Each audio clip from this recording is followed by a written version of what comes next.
Okay, let's unpack this. For you, we're diving deep into crypto staking. Now, while many of you probably know the term, our goal today is really to go beyond the headlines. We want to pull out those key insights, the mechanics, the nuances, maybe some implications you haven't thought about, turning that general awareness into, real understanding. Exactly. And our mission here with this deep dive is to sort of condense all that source material you've got, Yeah. distill it down, give you that shortcut to being genuinely well-informed about staking without drowning in info. It's about getting not just what it is, but like why it actually matters in this whole digital finance space. What are the real effects? Right. So let's start right at the beginning. The fundamental question. At its core, what does it actually mean to stake crypto?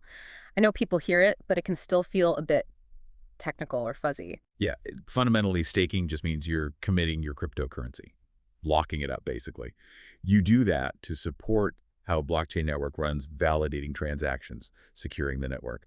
And in return for doing that, you earn rewards. Think of it like putting your digital assets to work, you know, actively participating.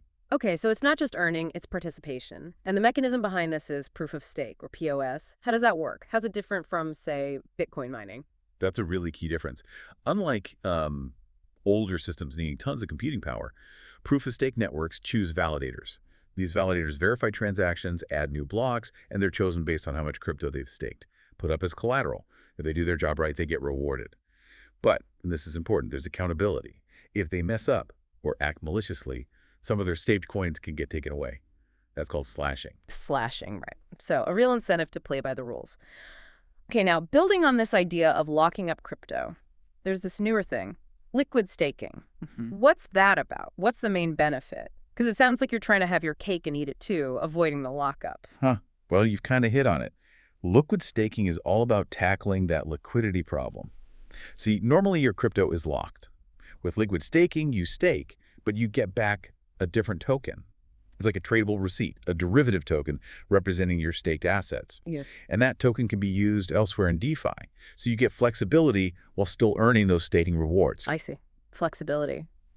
But I'm guessing there's a trade-off? A risk? There is. You mentioned it earlier, indirectly. Counterparty risk. Ah, so you're trusting the liquid staking provider, the ones who issue that receipt token. Exactly. If they have security issues, if their platform fails, or if there's a bug, your underlying staked assets could be at risk. That's the main concern you need to weigh. Okay, that makes sense. So we know it's based on proof of stake, which brings up the next logical question. Can any crypto be staked? Or is it only specific types? Like, can I stake my Bitcoin? Yeah, that's a super common question. And the answer is a clear no. You can't stake Bitcoin. Staking is only for cryptos that use that proof of stake consensus mechanism we talked about. Bitcoin uses proof of work that's mining. But coins like Ethereum, Solana, Cardano, Cosmos, Tezos, Polkadot, and NER, those are built for staking. Got it. So it's fundamental to how the network itself is built. And for a lot of people, the real draw here is the earning potential. Let's get into that. How do these rewards actually get generated? And, what can people realistically expect? Is it like passive income dropping into your account? It's definitely a big draw. Primarily, stakers earn what we call inflationary rewards. Basically, new coins are created, minted, and distributed to the stakers as an incentive. Though the long-term idea, the expectation, is that eventually transaction fees from network usage will become the main source of rewards rather than just printing new coins. Okay, inflationary rewards now, transaction fees potentially later. And when we look at quantifying returns, you hear APR and APY thrown around. What's the difference for someone staking? It's a simple difference, but important for tracking your actual earnings. APR annual percentage rate is just simple interest.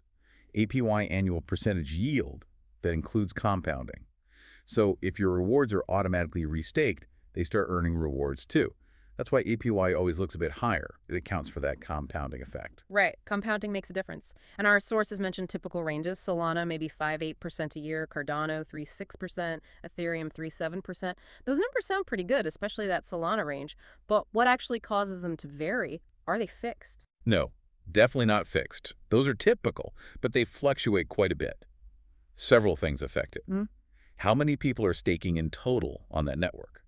The coin's own inflation schedule, how many transactions are happening, generating fees, and of course any fees the validator service you're using might charge.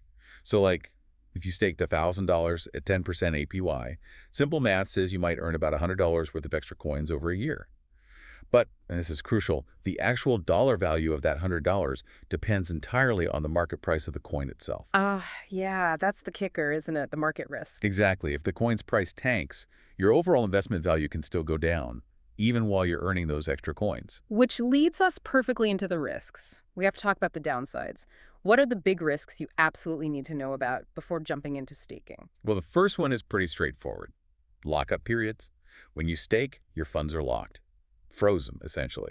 You can't just sell them instantly. This lockup can be anywhere from a few days to weeks, even months, depending on the network. It limits your flexibility. Okay, locked funds. And you just touched on the next big one. Price drops. You could be earning great rewards, say 7% APY, but if the coin's price falls 20%, you're still down overall. Staking doesn't protect you from market volatility. Precisely. It's not insulation from the market. Then there's validator risk. This is about trusting the validator you delegate your stake to. If they mess up badly, make errors, or worse, act maliciously, that slashing we mentioned can happen. A portion of your stake could be destroyed. Or, very rarely on big networks, but theoretically possible, a really bad validator could try to steal funds. So that validator choice is really important then. And slashing, even if rare, means some of your crypto could just disappear. Yeah, it gets burned, effectively removed from circulation. It's a penalty for hurting the network. Yeah. It is rare on major networks because validators have a lot to lose, but it's a risk inherent in the system. Okay, so lockups, price risk, validator risk, slashing. Given all that, what does this mean for you listening? How should you approach staking, especially if you're maybe thinking long term? What are the safer ways to do it? Good question. There are basically three main paths, each with different trade-offs between ease of use and security and control. The easiest way is usually through a centralized exchange, the big platforms.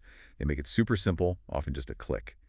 But it's arguably the riskiest because you don't control your crypto's private keys. The exchange does. Meaning they could freeze your funds, or if the exchange goes bust. Exactly. You're trusting the exchange completely.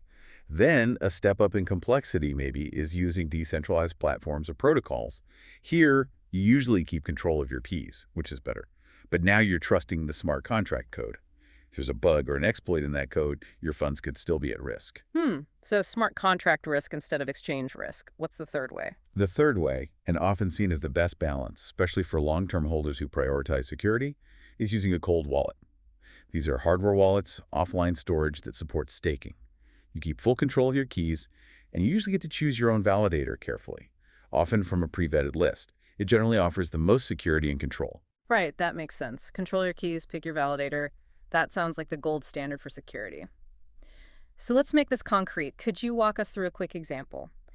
Say, using a cold wallet like that tandem wallet mentioned in the sources and staking Solana. What does that process actually look like? Is it complicated? It's generally designed to be pretty user-friendly these days, actually. So first, you'd obviously need Solana in your tandem wallet. Then inside the wallet app, you'd look for the stake or staking option for Solana. Before you hit confirm, though, it's really important you'll see details like the estimated APR, any lockup period, how often rewards are paid out. Review that stuff. Okay, check the details first. Then what? Then you confirm the transaction. And here's a key tip. Always make sure you leave a little bit of Solana unstaked in your wallet. You need it to pay for the small network transaction fees for staking, unstaking, claiming rewards later. If your balance is zero, you can get stuck. Good tip. Leave some dust for gas fees. Okay, so you've confirmed. Do rewards start instantly? Not usually instantly. There's typically what's called a warm-up period. It might be an epoch, which on Solana is like 2-3 days. The network needs a little time to register your stake securely before you start earning. And similarly, when you decide to unstake, there's an unbonding or cool-down period. Same idea, a security measure before the funds are fully back in your control. Warm-up and cool-down periods. Got it. Part of the process. Yeah. And if we just sort of pull back and connect this all to the bigger picture, staking really is more than just, can I earn some yield? It's about becoming an active participant. You're helping to secure the network. You're contributing to its decentralization, its resilience. In some cases, staking even gives you a say in governance votes for the network's future. You're not just passively holding, you're involved. Right, you're part of the infrastructure in a way. Exactly. You're putting, your shoulder to the wheel of this digital infrastructure. But obviously, as we've laid out, you absolutely have to understand the mechanics, the different ways to do it, and crucially, those risks involved before you jump in. Absolutely. Which leads to maybe a final thought for you, the listener, to consider. In this world that seems to be leaning more and more on these decentralized systems, what does it actually mean for you to be an active participant versus just a passive investor? And how might choosing one path over the other shape the future of digital finance and your place within it? Something to think about.